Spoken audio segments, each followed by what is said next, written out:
재건축 같은 경우도 네. 잘 안 들어온다고 시공사들 난리던데 그 재건축 조합들이 날린 거죠 사실은. 맞죠. 시행하는 네네네. 사람들이 잘 안 들어오니까 시공사들이 안 들어오니까.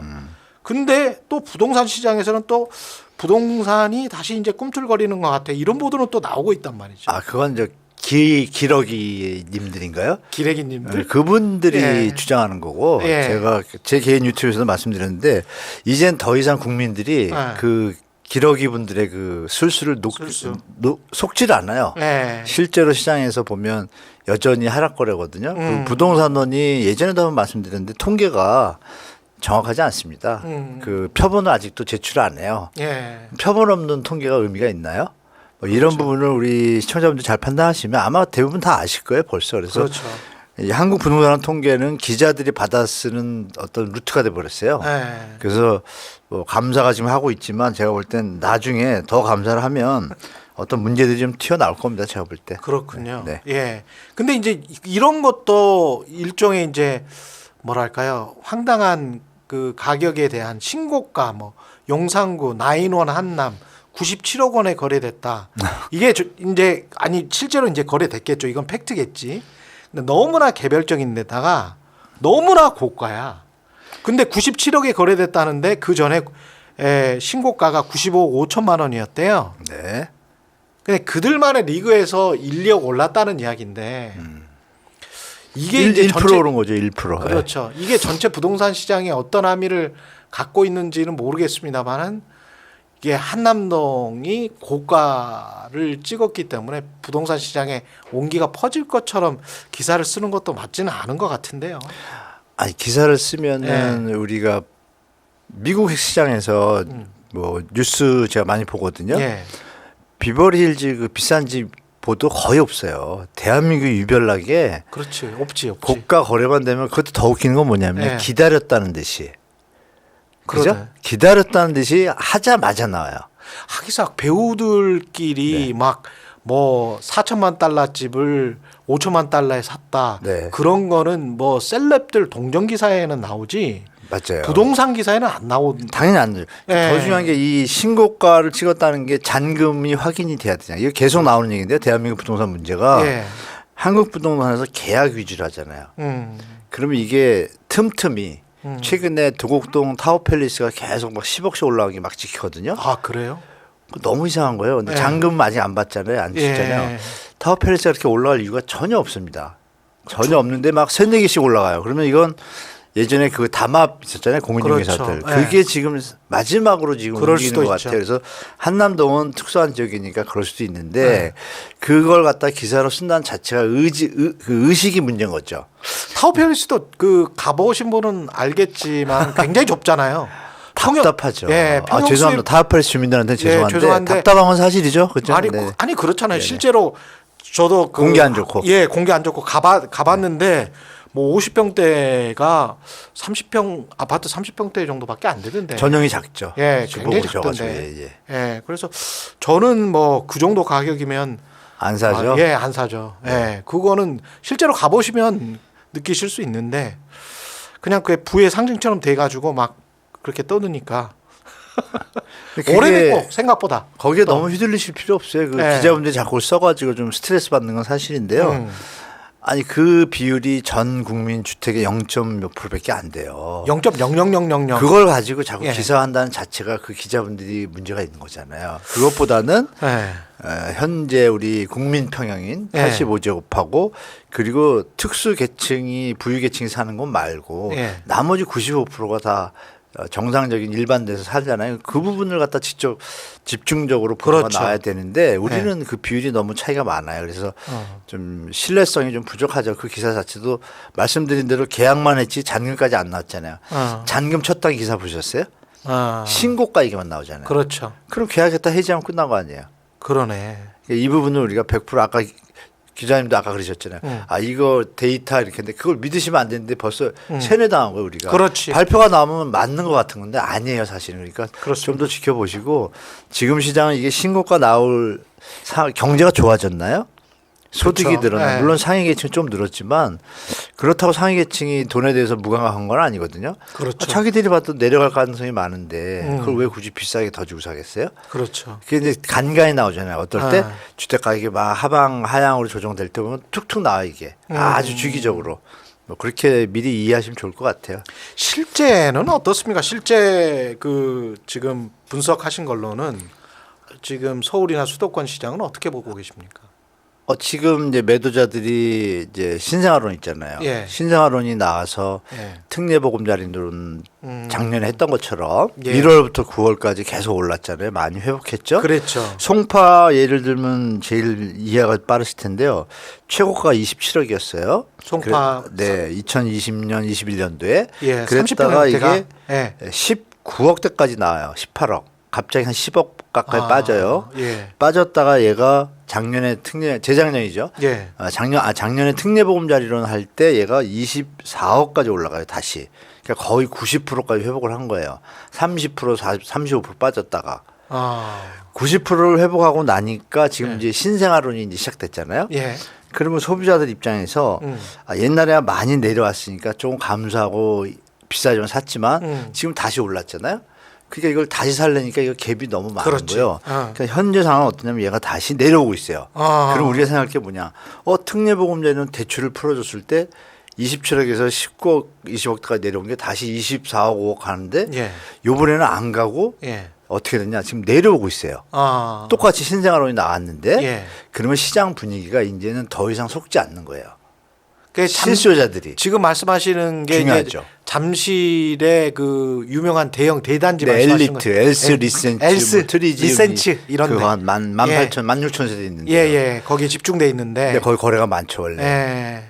그거를 그러니까 한 단지만 집중적으로 보면 어느 정도 감은 가격에 대한 감은 잡힙니다, 우리가. 흐름이 나오는 거죠. 예. 이제 더 이상 이 가격은 못 버티는구나. 예. 그리고 이제 서초하고 강남 있지 않습니까? 그렇죠. 저번 주 3월 한 지금 10초니까 한 2주 됐죠.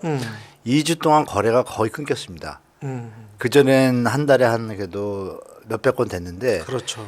5건 뭐 7건 이래요. 예. 보름 동안에. 그럼 예. 한 달, 2달 계산하니까 그러면 한 100건도 안 될 수가 있어요. 그러면 생각해 보세요. 지금 대책을 던지고 GTX 호재 던지고 일기 신도시 던지고 여러 가지 폭풍처럼 부동산 대책이 엄청 나왔잖아요. 막 나왔어요. 그랬는데도 시장이 반응을 잘 안 하잖아요. 예. 그러면 이거는 우리가 이제 드디어 어느 변곡점이 왔다라고 판단할 수 있는 거죠. 이 가격은 더 이상 못 버티는구나라고 판단해도 크게 무리가 없다.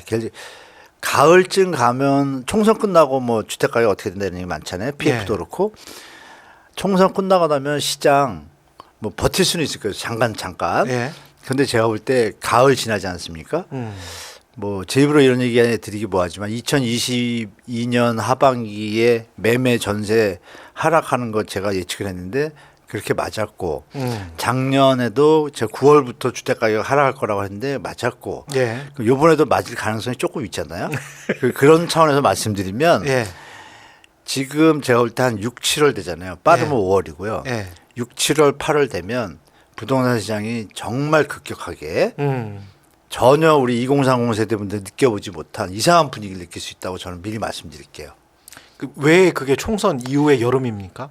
총선 이후에 일단 심리라는 것이요. 흐름이 있는데 지금 여러분 매수 우위 지수라고 들어보셨잖아요. 그렇죠. 기자님도. 예. KB에서 내는 건데 그렇죠. 그게 이렇게 정책이나 대책들이 나오면 매수하려는 심리가 좋아지니까 그렇죠. 쭉 올라가요. 죄송합니다. 근데 그 수치가 100을 기준으로 맞아요. 사는 사람도 많고 팔려는 사람도 비슷비슷할 때가 100이에요. 그렇죠. 근데 그게 20대로 내려간 게 작년 말 그 막 주택 가격 쭉 빠질 때 20대? 18까지 내려갔어요. 와. 그러면 거의 없는 거죠. 살 사람이. 매수사나 할 사람이 예. 없다는 얘기죠. 근데 그게 올 초예요. 작년에 특례로 좀 올라왔잖아요. 예. 올라와서 한 35까지 올라왔어요. 예. 그랬다가 가을에 겨부터 꺾었잖아요. 꺾인 게 25까지 내려왔다가 요번에 20까지 내려왔다가 1월, 2월, 3월이 되게 중요한데 예. 지금 3월이잖아요. 그렇죠. 1월에서 2월에 치고 올라갑니다. 20에서 20에서 20, 6, 7 정도로 가요. 예. 근데 얘가 다시 올라가지를 못하고 3월 되면서 푹 꺾입니다. 이게 지금 매매 심리 지수 말씀하시는 거죠? 네네. 심리 지수. 예. 그러면 예. 신생아론이 나온 지 이제 한두 달밖에 안 됐는데 벌써 꺾였어요. 매수 지수가. 예. 심리가. 그렇죠. 그러면 이게 뭐냐면 이건 정상적인 가격이다. 더 사고 싶다. 이런 시장 참여들이 거의 없어진 거예요. 그러네. 그러면 역으로 또 그걸 알고 예. 서울의 아파트 매매 매물이 그 매매 매물 집계한 게 2020년부터거든요. 예. 3년 만에 최대치입니다. 8만 3천 건을 찍었어요. 8만 3천 건이라고 하면요. 예.